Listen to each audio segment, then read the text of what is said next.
ஓம் முருகா சரணம். வாழ்க வளமுடன். வெற்றிவேல் முருகனுக்கு அரோகரா.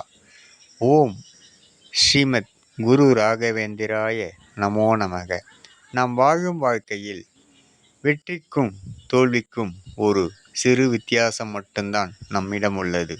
நாம் முயன்று கொண்டே இருந்தால், முயற்சி செய்து கொண்டே இருந்தால் வெற்றிகள் நமது வாயற்கதவை தட்டி வரவேற்கும். ஆனால் நாம் முயலாமல் முயற்சி செய்யாமல் இருக்கும்போது தோல்விகள் நம்மை கட்டி தழுவும்.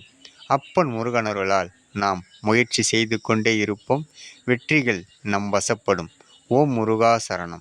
வாழ்க வளமுடன். வெற்றிவேல் முருகனுக்கு அரோகரா. ஓம் ஸ்ரீமத் ராகவேந்திராய நமோ நமக. ஓம் முருகா சரணம். முருகனின் மகன் ரவி முருகன். வெற்றிவேல் முருகனுக்கு அரோகரா. ஓம் முருகா சரணம். ஓம் முருகா சரணம் சரணம் சரணம் சரணமே.